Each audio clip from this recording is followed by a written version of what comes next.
stop slipping, and stop cutting your socks. We have 15 different color options between 3 grip socks and 2 sleeve types. Something for everybody at a price that just makes sense. Available now at puregripsocks.com.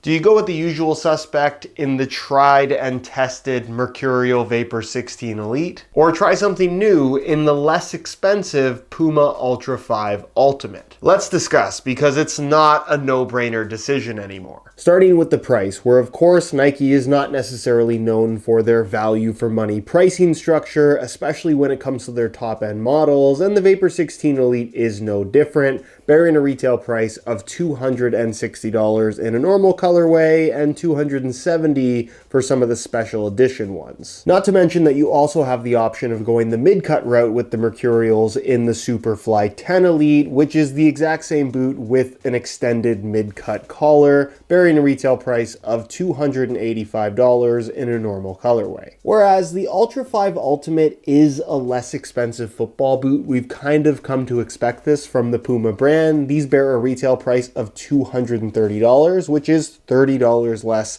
than the Vapor. However, given that Puma have released these in so many different colorways and it's not been the most popular football boot, you can find older colorways very deeply discounted, where the Ultra 5 Ultimate can be had for as little as $135, which is basically half the price you'd pay for a pair of Vapors, and trust me when I say that you are not getting half the performance. Where, by the way, if you're interested in either of these boots below their normal retail prices by way of some exclusive SR4U coupon codes, be sure to check out the links down below. And really quickly, before we keep going, if you enjoy the comparison videos on this channel and generally just appreciate the unsponsored, brutally honest opinions that I share, don't forget to drop a like on this one and make sure you're subscribed if you haven't already, so you don't miss out on my reviews of all the latest football boots of 2025. When it comes to touch on the ball, perhaps unsurprisingly, both of these boots are very thin as they fall into the speed boot category, but that's not where the similarities end. With arguably the biggest new feature for the Vapor 16 being the grip knit upper, effectively the same fly knit that we're used to in the Mercurial series, but with a soft silicone grippy texture on the surface that is definitely noticeable on the ball and certainly provides more grip on the ball than any past Mercurial ever has. Where I really think it's difficult to say that this is a good or bad change, it very much does boil down to personal preference, where if you've worn Mercurials in the past and you've always thought they needed more grip on the ball, you'll love this implementation of grip knit, whereas if you've preferred a little bit more of a slick finish because you tend to push the ball when dribbling and you just like that feel, this change might not necessarily be your cup of tea. From a pure performance standpoint though, what I will say as a positive about grip knit is that I do think it offers better grip on the ball in all weather playing conditions, which I know has historically been the role of ACC technology from Nike. These new Mercs technically don't have that, or at least you won't find ACC branding on the upper of this particular pair. However, when it does come to grip on the ball in both dry and wet conditions, there's certainly more of that with these than all past Mercurials. However, a criticism that I will make about grip knit, and I've made this criticism with a lot of different companies that have had grippy or textured uppers, is that everywhere where you see a graphic, in this case a Nike swoosh, or all of this pattern here through the midfoot, there is no additional grip. The same thing goes for the laces area across the top of the foot, as well as the elasticated part of the fly knit upper. The only parts that have grip knit texturing are the pure plain exposed surfaces. Something that will vary a little bit from one colorway to the next based on the different graphics variations that Nike likes to implement in pretty much all of their colorway packs. It's not something that I'd necessarily stress about, but it is worth noting where, as an example, in the case of, let's say, the Cosmic Speed colorway, that graphic and finish on the surface of the upper completely eliminates the grip knit texture on the surface. So if you bought those boots expecting to have added grip, you might be a little bit disappointed. Whereas the Ultra 5 features what is more of a textile-based synthetic material reinforced by a power tape support frame that you don't really see or feel, but the upper as a whole definitely still maintains some really nice structure. From a thickness perspective, I'd actually argue that these feel a smidge thinner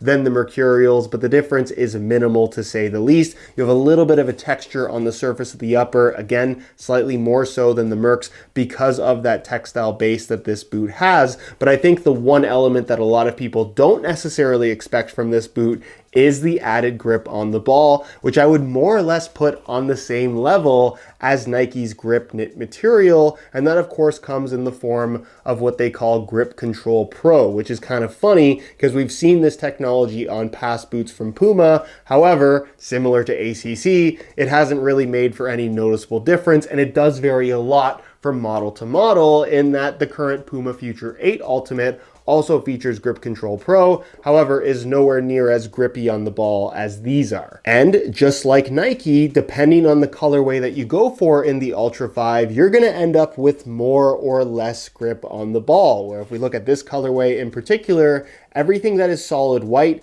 has that grip texture to it. All the graphics in purple and black, however, including the form stripe here on the lateral side, cover up that grip texturing. So right here in the forefoot, there's a giant circle across the top. There's a little piece right here in purple, and you have these little black bits right there as well. None of that is actually grippy. It's there for the sake of cosmetics. Even here on the midfoot, you have a giant chunk of the upper that is completely smooth. Whereas if you went for a more plain colorway, other than the form stripe on the lateral side, the entire upper is going to have that consistent grippy texture. In other words, just like the Mercs, the busier colorways will have less grip and the more simple ones will have more. But can we really say there's a winner between these two uppers? I would personally argue no, in that you really are splitting hairs between them. They're both thin, they're both pliable, they both have nice structure in the right areas, and they both give you that little bit of extra grip. To suggest that there's an extreme difference in feel between the two would be more so just an exaggeration. Let's talk about weight, because while a lighter pair of football boots isn't necessarily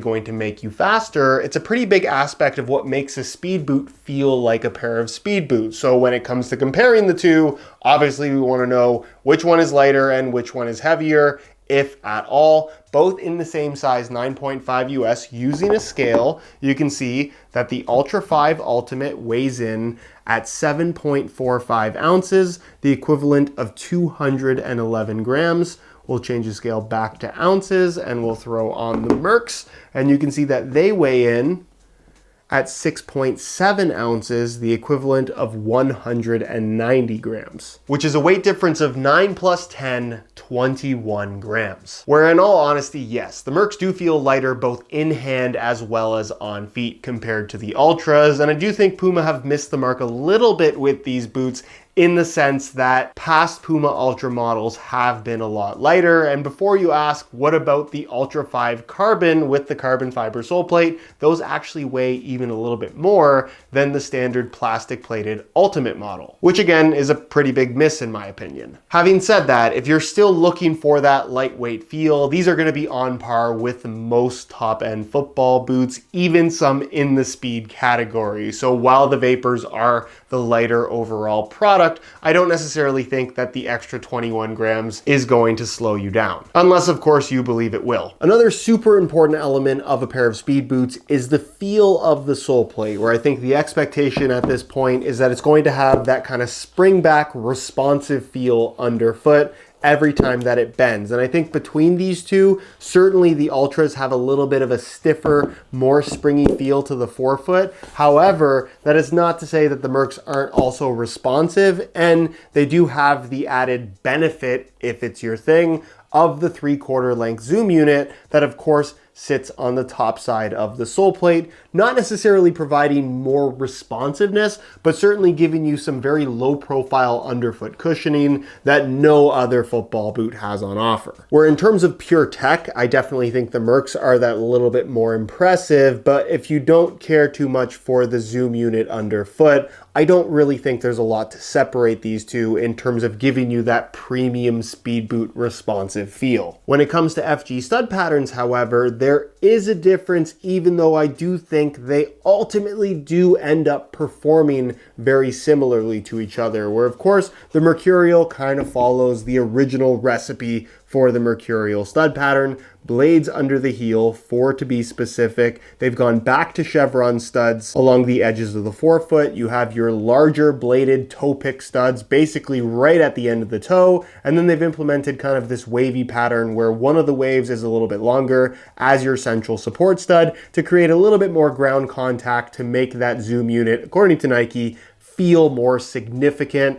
Is that actually true? I think that's a matter of perception and not necessarily a reality for absolutely everybody. Nonetheless, on a well-kept natural grass playing surface, the bite and grip provided by this stud pattern is undeniable. It's pretty much as aggressive as anything. Where the FG stud pattern of the Ultras is maybe a little bit more unique in terms of its layout. You'll notice that there are only 3 studs under the heel, which we have seen 2 studs under the heel of plenty of Mercurial stud patterns in the past, so maybe it relates a little bit closely to something like a Vapor 8 in that regard. And in the forefoot, you're going to find, again, very aggressive shaped studs, but a few more of them, 3 on either side of the forefoot, 1 large toe pick stud, again, very close to the front, and then a standard support stud in the middle, where you'll notice that they do have kind of like a 3-sided shape to them, but they also have a little bit of a rounded edge across the board, which means that there's plenty of bite and dig when pushing off and changing direction, but on the edges, you'll have that little bit of freedom to twist and pivot, slightly more so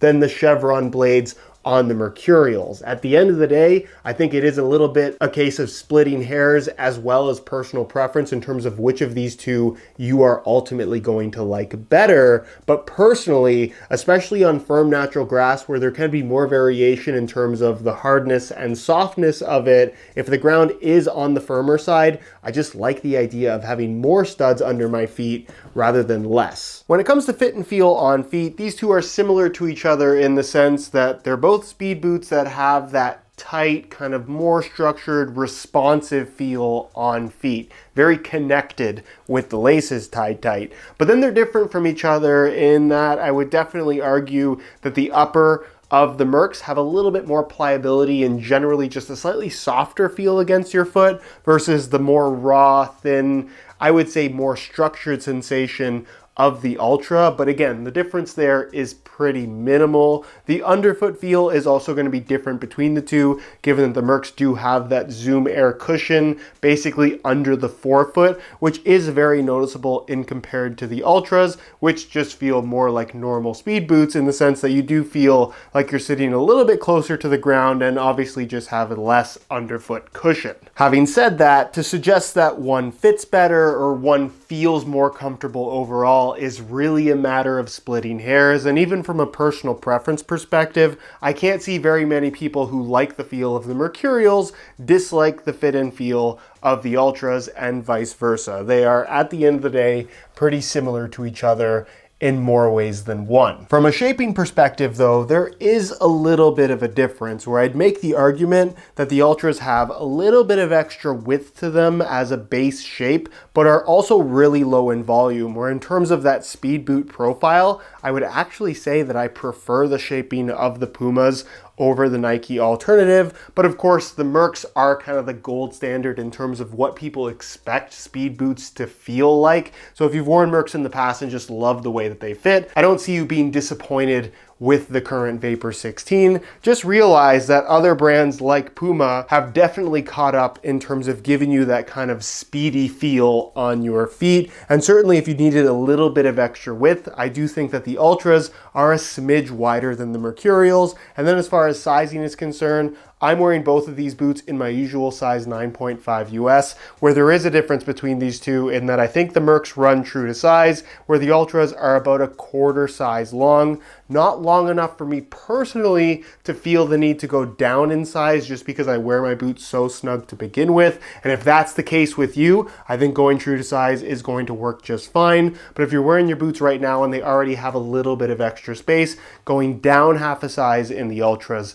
might not be a bad idea. All things considered though, for how thin and light these two football boots are, they are remarkably comfortable. So in conclusion, if you're after a pair of football boots in the speed category that offer extra grip on the ball, there is not a bad choice between these two. Objectively, do I think the Ultras are better? Not necessarily, in the sense that the Mercs are still the lighter of the two. In ideal conditions, I think the traction is slightly more aggressive. I think the underfoot cushion of that Zoom unit is something that really separates the Merc, not just from the Ultras, but every other speed boot on the market. And I do think they feel very comfortable. This grip knit upper is genuinely quite impressive. But given that it's one of the most popular boots on the market, you are likely to pay somewhere at least close to the $260 retail price, unless the colorway is absolutely horrible and nobody wanted it. Whereas the Ultra 5 Ultimate is a lot less expensive, especially when they're on sale, offers more studs underfoot, which I think is better from a comfort standpoint on a wider variety of natural grass playing surfaces. From a shaping perspective, something that will vary from person to person, I do find this shape a little bit more comfortable for my feet. And while they do carry around a couple extra grams of weight and certainly don't feel as light as the Mercurials, they are not heavy enough to where they don't feel like premium top-end speed boots. Objectively, while not by much, I do think the Ultras are worse, but they're also the ones that I would personally prefer to wear given the choice between these two. And at the end of the day, personal preference will prevail in terms of deciding which of these two might be best for you. But I think my whole point behind this particular comparison is that these two boots aren't as different from each other as a lot of people think they are. Where of course the choice is yours, but if you can get 2 pairs of these for 1 pair of these, I feel like that decision is pretty simple.